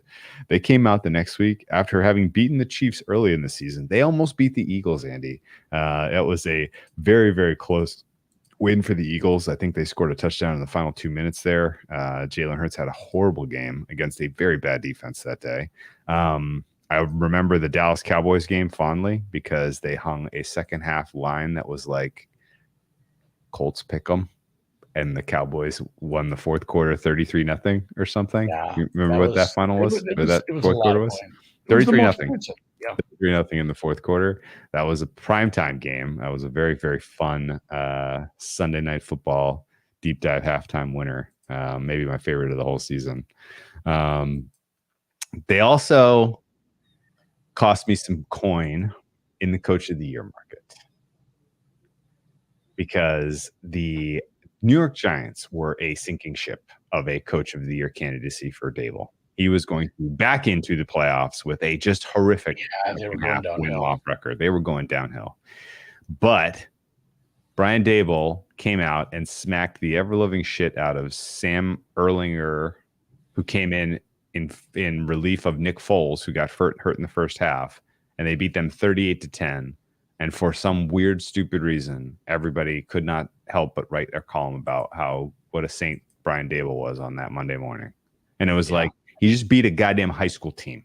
Like in what universe does this measure up to what Kyle Shanahan is doing with Brock Purdy or what Nick Sirianni has done with this Eagles team this year? Like, this is absurd. And yet that was another, and I don't even know what's right. We got yelled at. We both were just butchering that guy's name. Ellinger. I think it's Ellinger. I don't remember. The Texas quarterback. He's just not. He doesn't have a live NFL arm, and it wasn't that good of a win. I did have to go back. Ellinger. It was Gurr. That's what we kept messing up. I did go back and look at that Colts game that did end. Oh man. So what week was this?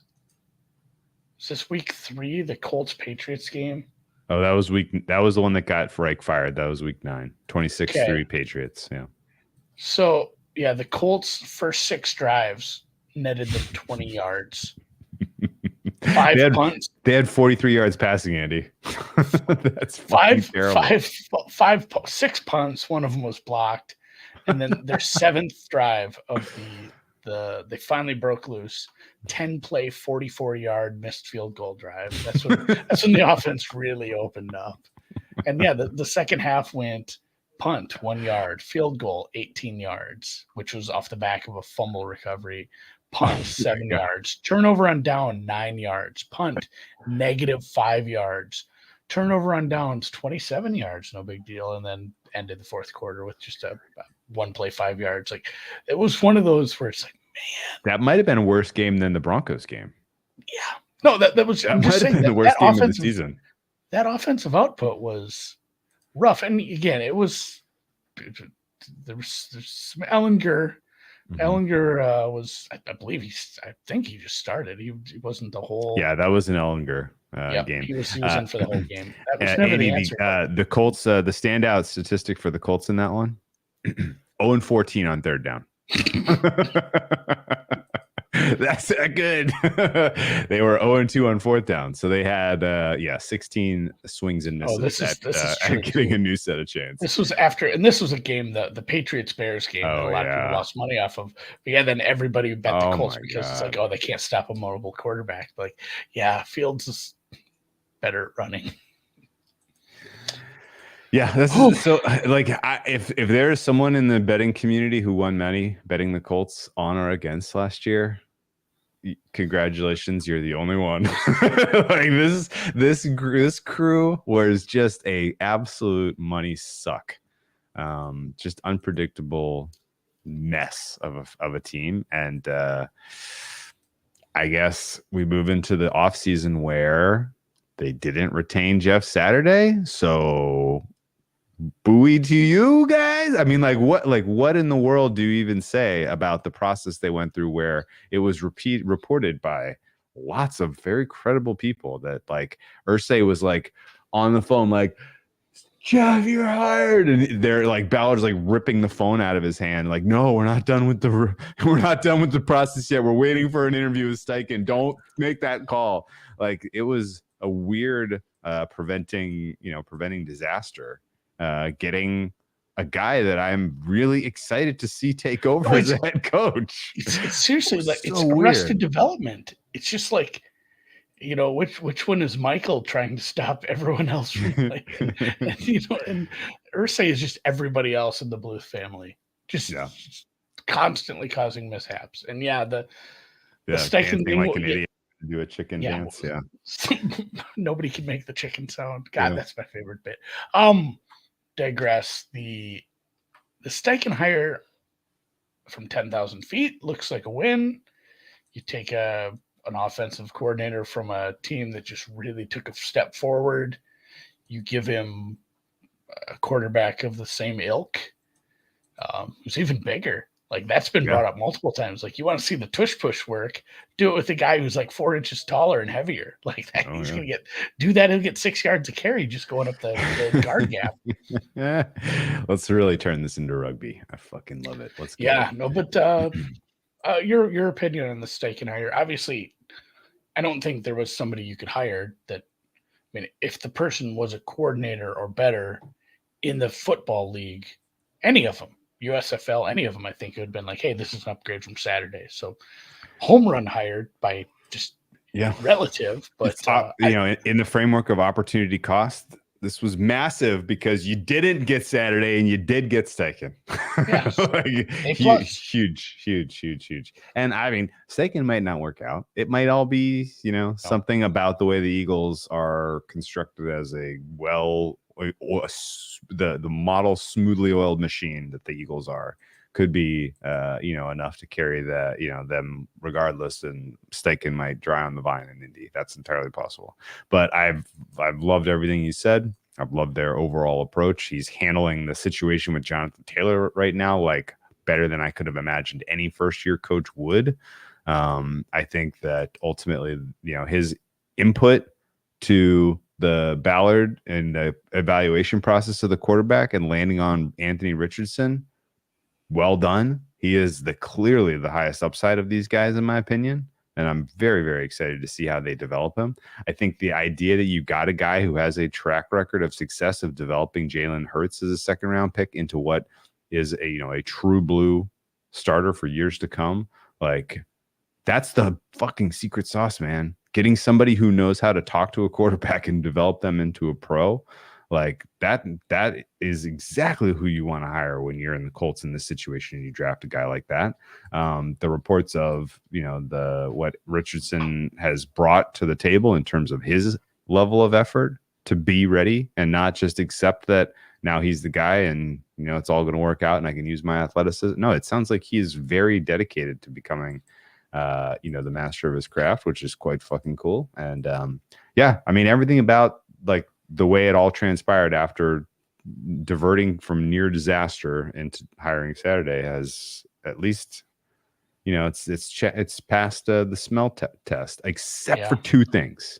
I do just quick back on Richardson too, because not everybody has that, as evidenced by the Johnny Manziel documentary that we've already referenced. Like, some people just don't have that drive. But man, if there was ever motivation for you to be like, all right, maybe I wasn't a technician in college, but I got away with it, as I was still learning, and I got better, but I'm still inaccurate as a passer. I know this. I'm going to do everything to get better. Man, just go look at those graphics they put up for all the, the recently paid quarterbacks. Like, just dedicate 20 hours a day of your life to getting better, figuring it out, hiring the right coaches, the right dietitians, the right technicians, do the full Kirk Cousins, put the brain skull cap on and do the phone app thing, whatever it takes to get better, because there's like a $300 million contract at the end of the rainbow. Like 5 years down the road, there's a quarterback going to get, 250, 300. Of course. There's the, salary cap just keeps going up. So I'm hopeful for him. It's one of those where it's like, hey, it doesn't feel like there's a lot in between. Yeah. It feels like it either works or it doesn't. He's a freak athlete. We need to turn him into somebody who can complete more than half his passes. Yeah. Okay. The two red flags, and I need your opinion on this because I don't really have a fully formed opinion. The coordinator hires. We really got to go down the Jim Bob Cooter road again. He was the Jags passing game coordinator last year. I guess maybe if you want a little bit of intel on what Jacksonville's doing, you bring him in a house, but making him the OC was a little weird. He had 1 year as a consultant with the Eagles, so I guess maybe he has a personal relationship with Steichen. So Steichen feels like he's a guy that has some gas in the tank. He spent 3 years here as an offensive assistant back under Jim Caldwell. So it's there's a little bit of a legacy in Indy. Not exactly sure why there wasn't a better option to bring in, because last time we saw him call plays, it was 2018. Sure. It was 2018 Detroit, and he had a very average to below average offense in 2018. The other coordinator retention of Gus Bradley was weird. I have no idea if Gus Bradley's good, but it certainly doesn't feel like his current thinking about the way to coordinate a defense jives with the way the rest of the league is moving, which seems like a bad thing. I'm okay with it. The defense didn't drop that far from the Eberflus regime or whatnot. It wasn't horrible. They were average. Like, it was, I think if you go DVOA or look at some of their statistics, right around the middle of the league kind of offense or defense. So I think maybe you value some continuity when you're changing everything else. Because it was in a weird middling spot. Like I said, it's not like this defense was bad. And you're missing one of your star players for a big chunk of the season. So, like, maybe a little benefit of the doubt. But it was kind of in that, we talk about this with teams who end up in this purgatory. It's kind of in the same purgatory. Like, I mean, it wasn't a top 10 defense like we saw sometimes with Eberflus, but it wasn't 20th. They were like 15th. So it's like, well, do we fire him over this? Do we fully clean house, or do we value some continuity? So I don't hate it. That said, like, pretty touch and go. Like, if it doesn't look like it's at least a little bit of a step up next year with Leonard playing and everything, we'll have to really evaluate that, possibly even mid-season. So I'm more worried about the Cooter thing. Jesus, said that out loud. Because he said, like, and I guess when they made the hire, maybe the input was Steichen is going to have a heavy hand in this anyway. We don't need to go get, the next offensive mind. That's what we hired our head coach for. Mm-hmm. So a little bit of Cooter trivia. Jesus Christ. This is for the old heads, the deep dive old heads. The first season we did previews, 2016 maybe. I think it was probably 16 or 17. I don't remember. Whatever the case was, Jim Bob Cooter was a hot commodity. He was potentially, like, in the mix for a head coaching gig. He had coached Stafford up to, taking the Lions offense based on, Stafford to, cusp of the playoffs. And I forget who the head coach was, but he was a little bit on the hot seat, and we brought it up as is it possible that Lions could be first coach fired, and just so that they can, elevate Cooter so that they can see if he's the guy. Andy made a very timely joke, which is you always want to try out the Cooter before you buy it. And I died laughing. It was I remember that. I didn't know where you were going with this. I forgot about it. Extremely funny joke. And we finished the whole podcast. I go inside. Wasn't recording. It was not recording. We lost the whole thing, so we had to redo it. And the second time, it just didn't have the magic. It did. I think that was the fifth ever episode of the deep dive. We are on 600 something now, 605. Oh, I'd forgotten that. I was in my car driving home from the office. Like, hey, good news, bad news. Good news is, like, we did a really good episode. Bad news, I didn't record it. Yeah, the Cooter joke lost to the annals of history. But yeah, Jim Bob Cooter's back in our lives with the Colts and responsible for the charge of developing Mr. Anthony Richardson. So Richardson's got the tools, I think, to be a smash. I think his most common comparison to Josh Allen, bring it on. Like, I love it. I love it. Put that bar high.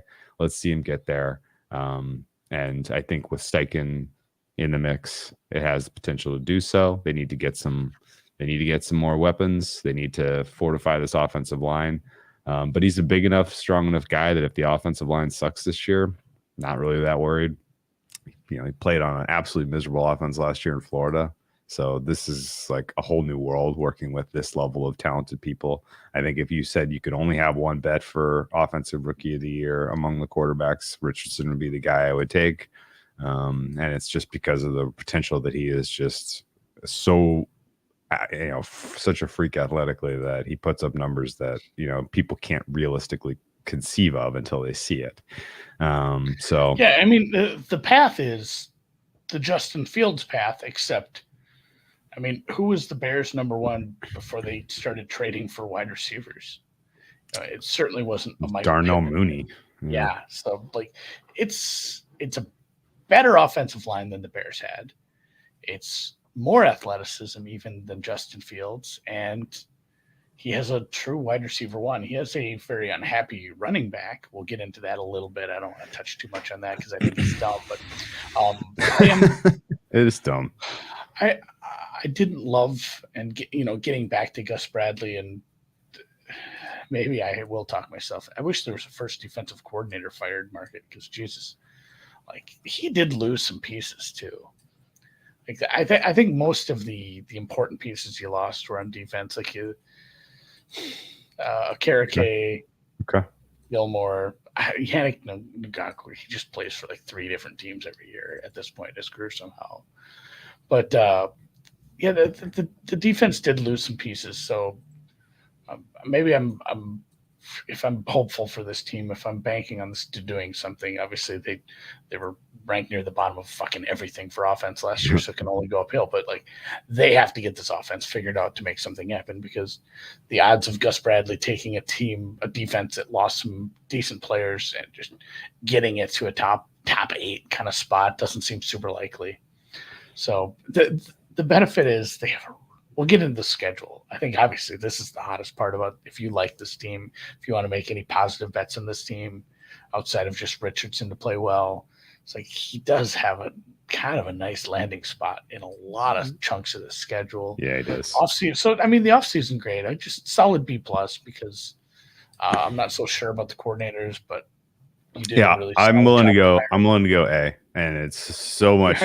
Coach. Yeah, you did the right thing. I think the 2 major things that you needed to get right were the coach hire and the quarterback pick. And from what I can tell you, you did it both. They both were done correctly. So can't really ask much more of you. The losses, you mentioned a couple of them. I do have Okirike as a meaningful loss at linebacker. That downgrades that unit substantially. Pass rush is going to be a question without Ngakoue, although he's a perennially overrated player. Paris Campbell has found a nice role with the New York Giants. He would have been nice to have around. Stephon Gilmore is going to be a meaningful contributor to the Dallas Cowboys. He would have been nice to have around. Rodney McLeod is going to be a meaningful contributor to the Browns. He would have been nice to have around. That is about it. Everybody else that you let walk out the door, I think, was correct. And the guys you brought in, you're bringing in a defensive end and Samson Ebukam. I don't know that he is worth his compensation because he was part of, death by a million cuts in San Francisco. No idea if Taven Bryan is any good. His pressure rate was really good, but they couldn't stop the run to save their lives. The context of he was part of a unit. Like it's hard to grade some of those guys who aren't like, hey, you're Bosa, we know you're good. It's hard to grade some of those guys where it's like, well, everybody got a lot of pressures. Yeah, they brought in a recent champion, a recent Super Bowl winner, and kicker Matt Gay. No more Rodrigo Blankenship with his spectacles that could see into the future. I think he got cut mid-season. He got cut mid-season last year. Yeah, he got cut. He got cut already this preseason. Oh, okay. Well, Matt Gay is now kicking. He was, of course, the Rams kicker that took them to the promised land. Very good. Yeah. All right. So overall, A for off season for me. You did the important things right. Let's look at the schedule. And honestly, you get an A for not paying Taylor. Like, screw him. I kind of at this point, so like, screw running backs, whatever. It's fine. It's just like I'm fine. The market does what the market does. I can't argue with the market. I'm not going to try to. People have tried to do that for many, many years, and the market's always going to bitch slap you with its invisible hand. So sorry. Yeah. But I do hate, I mean, at least 5 people I know made the same tweet where it's like Irsay, hey, we can't pay running backs. Also Irsay, hey, we need a first rounder for this running back. Like that does suck. Like it's one thing for that to happen like behind closed, like just to say it out loud both times. Like, man, this just don't do this. You make everyone look bad. You make the other owners look bad. Like, because then you lump it in like owners are so anti-labor and they're just trying to fuck people over. But truthfully, I like Taylor has no leverage here because a trade would be. I'm not completely ruling it off the table because you never know how dumb another team can be. They should consider it. Well, I mean, if you're the Colts, you should absolutely consider it. They can get a couple first rounders. Why not? I would take less than what he's looking no, for. I know. The ask is insane. The ask, but the team that has to trade would have to give up that sort of assets and then also give him to pay him. And obviously, the Texans don't even have a first rounder to give you. So, man. you're kind of that was the other thing coming into this season. Although Bill O'Brien probably wants a running back in his system. I wouldn't rule out the Patriots making a deal. Running back. Okay. The schedule is this is an AFC schedule. This is an AFC team. I cannot imagine a more favorable set of opponents and sequences for kind of getting your career off on the right foot. And I look squarely at what happens after the bye, where you go against Tampa Bay, Tennessee, a tough one in Cincinnati, Pittsburgh, Atlanta, Vegas, Houston. Like you are going up against 6 out of your last 7 games. You're going up against potentially first year, second year replacement type of quarterback. And that's gives you a chance, I think, to be in those games. You don't have, you want to finish the season on a good note. You can win down the stretch here. I don't know that you're beating Pittsburgh, Atlanta. I'm high on those teams personally. In fact, I don't think those are going to be 2.5 point spreads once we get there. But you're going to be live in a bunch of these games down the stretch here. Even New Orleans and Carolina, you're going to be live. You're favored, in division against Tennessee. You're probably going to be favored against the Rams once we get to week 4. Well, and the Rams too. If you look at that spot, Drew's nice chart here. Beautiful. You get the dark green. The dark green means usually a back-to-back, and if you go cross-reference it, that is the Rams are on a second week back-to-back road, and then you throw in the blue, and the blue can mean extra rest for your team, which obviously it isn't because it's a Sunday to Sunday. So that means the Rams are off a Monday night game. Yeah, beautiful. So you have the Monday night game into the back-to-back, and if you scroll down, you see the exact same color difference on Vegas, where Las Vegas has back-to-back roadies, and then also on top of that, 1 fewer days rest. So you have that. You have Jacksonville. I believe that's the game coming off of the Jacksonville game is their first game back from London. Yeah, that's correct. And they're coming off of the game against the Bills in London. They're coming. Atlanta and Bills. I don't know how long were you in? Like, I don't know, Croatia or New Zealand. I'm trying to think of places you've been that are far away. Have you ever done like 2 weeks? 2 weeks. Yeah, plus. 2 weeks. Yeah, 2 weeks in Australia, 2 weeks in New Zealand. Both amazing trips. I've done like 3.5 in Europe, and I was like, anytime you do that 6 to 8 hour time change, or Australia, obviously a lot more. It takes a little bit to adjust. It's always worse on the way back. And like all these London trips have always been, 3, 4, 5 days. Yeah. Just quick jaunts. But like at a certain point, like I think it's going to be worse for the Jags coming back, because after 2 weeks and change there, or I mean, how many days do you think they'll be there total for the 2 games? 10? At least 10. Yeah. 10's enough to like throw you into London time, man. No doubt. So now you got to do it again. It's not just the quick go to Europe for 3-4 days, pop back, and you're just kind of messy with some jet lag. Like once you spend over a week in a time zone way off like that, it really fucks with you. So I'm kind of worried about Jacksonville coming back from London. I'm excited to see them just be a disaster for some reason that game, even though I'm kind of cheering for them this year. Yeah. Yeah, I'm right there with you. Excited to see these guys develop. It's going to be there's a lot of defenses on here that I think Richardson matches up well if he can kind of perform the role of quarterback. Now, it's going to be up and down. I don't know that I'm going to bet much Colts this year, honestly. I'll be perfectly honest with you. Like, in these coin flippy games, it's going to come down to his ability to not make the stupid mistake to ultimately stay in the contest. You agree with that? Yeah. Because the defense is not winning you any of these games. This Colts defense is quite poor. I rank the Colts defense. Let me look at my numbers. They are What's the Tampa travel advantage? Obviously, the dark blue is for the Indy coming off the bye, but Tampa, is that just a back-to-back for Tampa as well? Are they getting all these? They're getting a bunch of teams on back-to-backs. Yeah, I don't really recall, but it must be. I'll pull up Tampa's schedule quick, but yeah, there's a lot. Not only is there, obviously, like, hey, you go to Cincy, it's a tough game. You're a 9-point dog preseason here. It's tough. Yeah, they're coming off of a trip at San Francisco.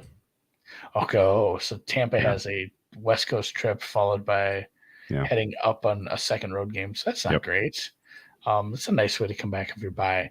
Not only, it's similar to the Texans one where it's like, hey, 3 or 4 of these are just like scheduled losses probably. Yeah. But there's a lot. Not only are there a lot of coin flips like we saw with Houston, but there's a lot of coin flips. Plus, you have these advantageous rest and travel situations just all over. So, like, if Richardson gets up to speed in a hurry, this is a nasty dark horse team, and this is also a team that can win like 5 games. Yeah, I think they do bigger range of outcome than CJ Stroud and the Texans. Yeah, I have a pretty wide range for this team based on the schedule and just the uncertainty based around a pretty important position. Yeah, bellwether game on here. I was gonna tell you that actually my rating for the defense overall for the Colts is not that low. I only have them 24th. I have their front 7 as top 12. They have a pass rush that's league average, but their DBs are bad. This is the 31st best DB room in the NFL. Yeah, keeping losing Gilmore, and then like who are these guys that are starting? Well, you lost Gilmore, and then you also had a guy that was probably going to play quite a bit get suspended for gambling. Like, you're very, very thin on the defensive secondary. That's going to be a big problem. And I don't know. Maybe the bellwether game is. I mean, what do we want to see? We want to see Dallas Flowers, Juju Brents, Jalen Jones, Darius Rush. Wow. This could be the 32nd best secondary in the NFL. Holy smokes. Your safeties are Julian Blackmon and Rodney Thomas. I guess Blackman's a fine player, but Thomas is a fine player. Neither of those guys is above replacement level by that much, though. All right. Sorry, man. Bellwether game. No, there's what are we trying to prove out with Richardson? I think our bellwether game is against New Orleans again. New Orleans is going to score 30 on you. You got to go toe for toe against a waning defense. Week 8, maybe a little similar with Cleveland. Cleveland at home, sure. It's a team that's so better. Cleveland spooks me. Any team that has a team than you, though. Yeah. So okay, I guess this is a good question. So you have a team like Baltimore who doesn't have much of a pass rush, and they're sound defensively, but they maybe are exploitable in the secondary. No pass rush. That should be a game for you to really feature your stuff. You should kick ass in that game if you're Richardson. Same with the Rams game. Same with the Jags game. But Cleveland spooks me because that's an elite D line going up against the weak front. Your weak. Well, I think you're going to lose. You're going to lose in the trenches in that Cleveland game. I think that's part of it. I want to see Richardson. It's been six weeks now. I want to see him go up against Garrett. It's a very tough defensive line. What's probably a good defense. What's clearly a better team than you, and can put up a good game at home. I don't know if you have to win that game, if you were a competitive, if you put up a competitive fight, at least on offense against Cleveland, I think it's maybe a bet on team the following 3 weeks there in some spots, especially if that number gets too big with New England.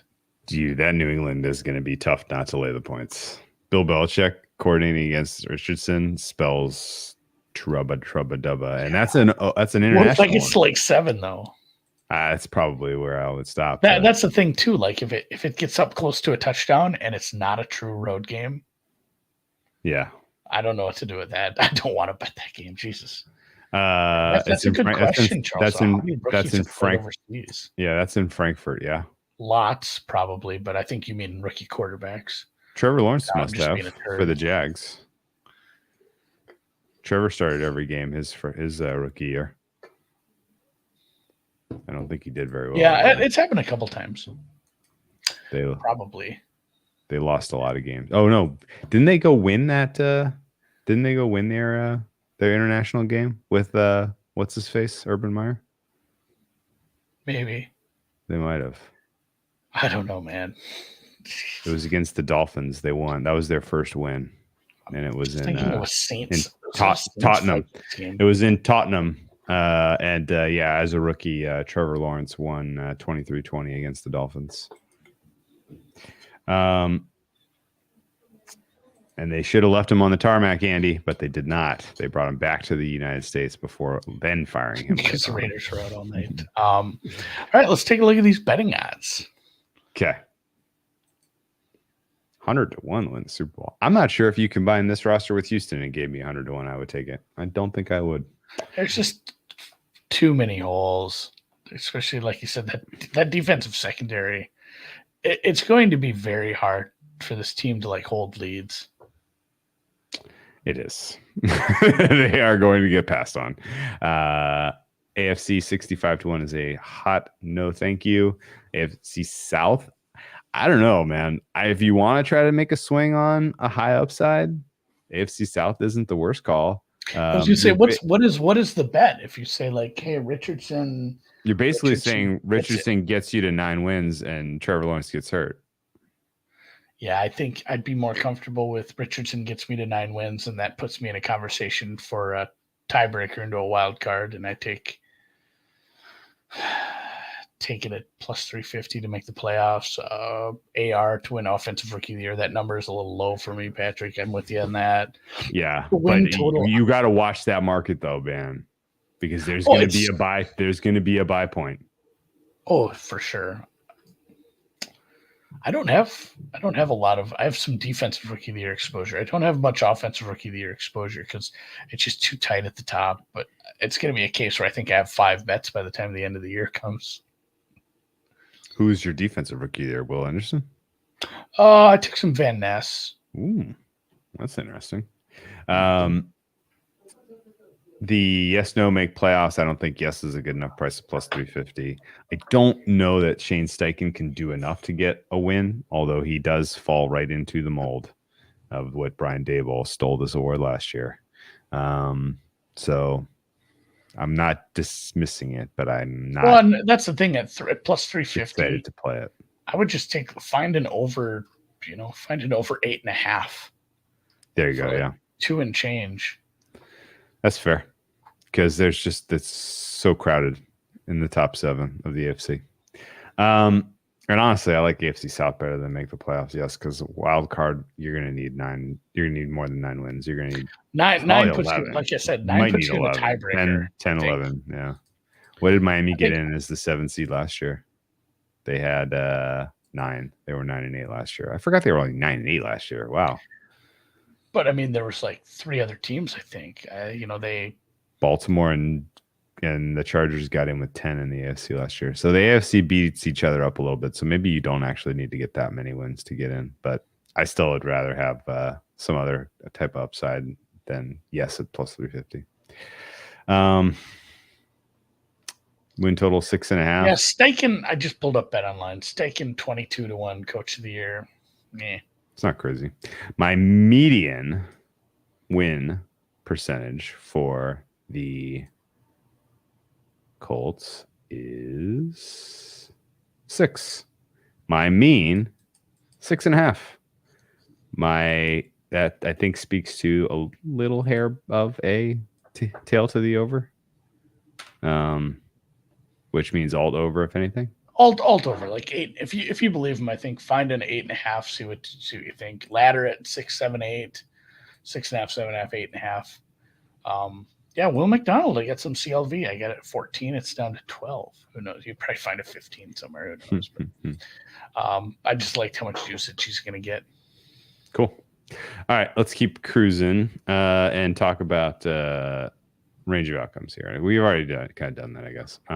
It is wider. I think, like you said, it's similar schedule to Houston, but a lot wider because of the secondary could be real rough. And it's like, hey, this offense, I'm thinking, kind of hopping ahead to betting plan. If this offense gets it, we might see some high totals in some of these games. Yeah, I agree with that.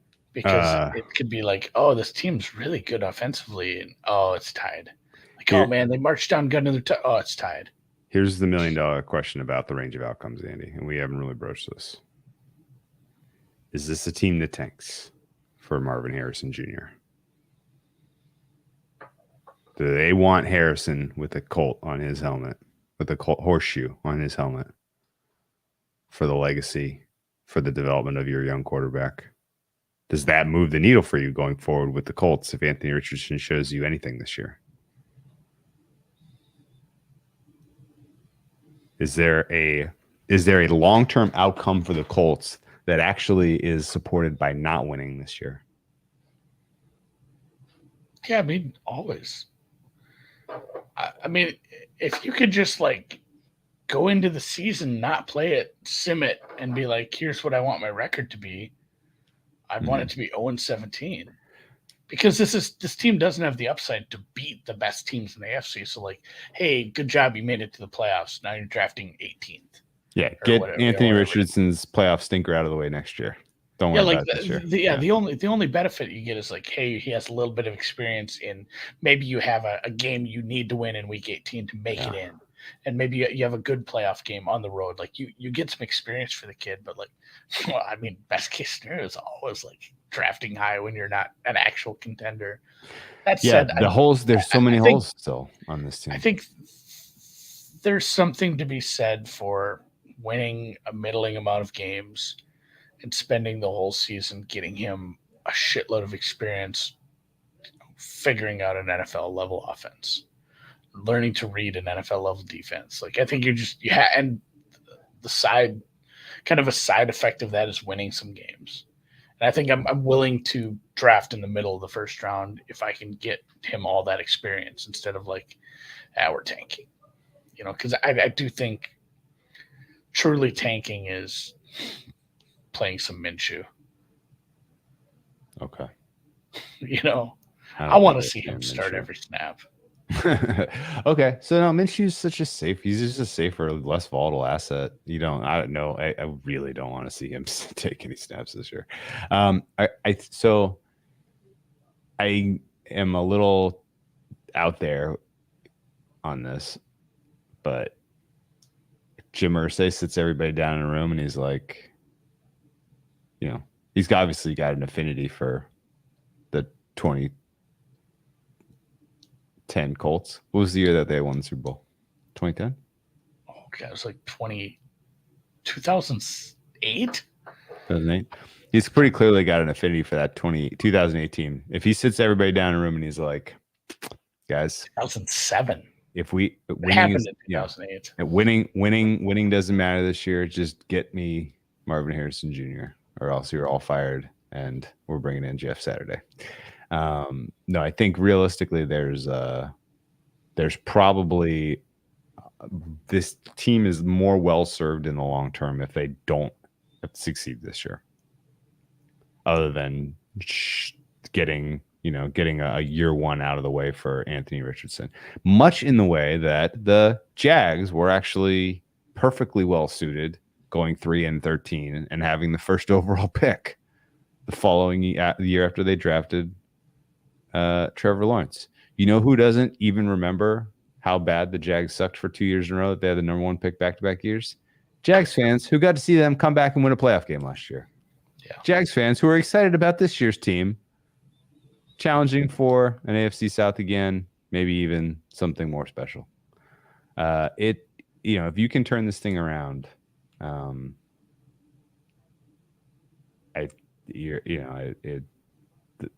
consecutive seasons of terrible outcomes, I don't think really costs Ballard his job. And honestly, if he didn't get fired for last year, he's probably not getting fired. I think that's kind of the reality. Yeah. And then quick trivia, because for some reason I'd forgotten that they won Super Bowl V. Yeah, that was the Johnny Unitas year. Yeah. Yeah. That was with Don. That was Don Shula. So was 3, but they won 5. So this was the year of the merger, 1970. So the AFL teams came in. You had the 10 AFL teams: Broncos, Chiefs, Raiders, all them. In 1969, the NFL had 4 divisions, and apparently they had names. What? Can you name any of these? No. You're making this up. You're talking about 1970? The 1969 NFL had the Eastern and Western conferences. And the divisions were called the Capital. No. The Century, the Central, and the Coastal. I don't know what I'm looking at right now. I'm going to send you this. Just look up 1970 NFL Central and the Coastal, so and the Century and the Capital. This sounds. Capital was Cowboys, Saints, Eagles, Redskins. Century was Browns, Giants, Steelers, St. Louis Cardinals. The Central was the Central, the Bears, Lions, Packers, Vikes.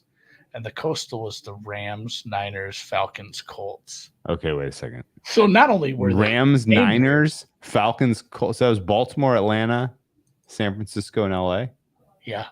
In the Coastal division. Are so fucking weird. Why would you put the Saints in the Capital division? I don't know. What was the other one you said? St. Louis Cardinals? I thought they played baseball. I'm confused. All right. All right. Terrible division names. Yeah, this is like, Patrick's right. This is like the legendary and the leaders division. Yeah, it's like the legends Big and the Ten. leaders. That's the first thing. So, and then they realigned to have the 6 divisions that we knew for many, many years. But and people were mad about that because if you remember, they weren't equal. Some had 4, some had 5. The realignment discussions for the NFC were so contentious that one final plan out of 5 of them was selected from an envelope in a vase by Commissioner Pete Rozell's secretary, Thelma Elkjer. Holy shit. Like, they decided on the divisions by drawing lots, essentially. My goodness. 1969 was a crazy time, Andy. It was the summer of love. Yeah. Woodstock. People were expanding their minds to new ways to have divisions in football.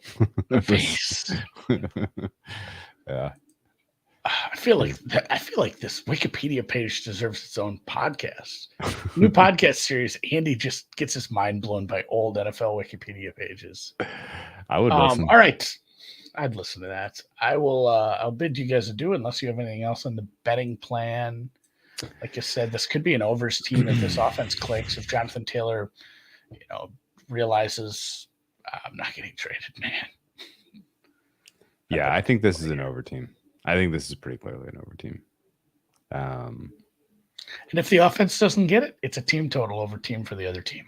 And I think, you know what else? I think Anthony Richardson rushing props can't be high enough when they're facing a team that has a good pass rush. He's going to default into that, I think, pretty aggressively on those days. Where shit's breaking down and Myles Garrett's coming around 1,000,000 miles an hour against the Browns. He's going to take off 10 times. Yeah. I'm still I got to close this fucking tab. You're on it. Week one of the offseason, Andy, early morning Andy does a podcast on the merger.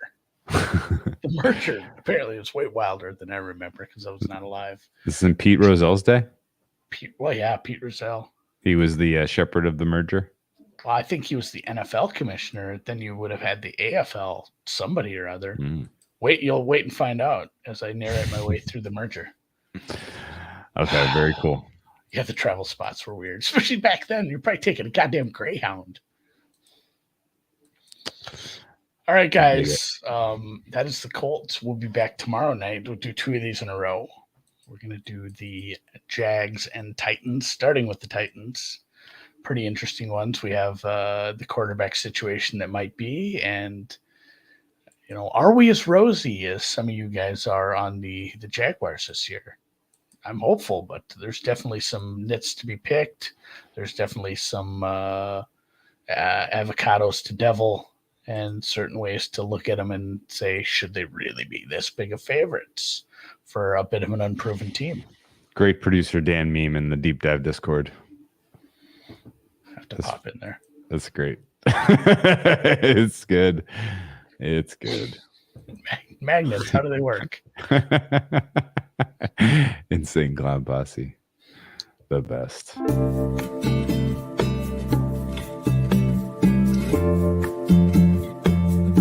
Be back from vacation, huh, Andy? Good work. My wife had the Sunday scaries like a motherfucker. I'm like, hey, I like work. I just research NFL preseason. You just have a job that you love.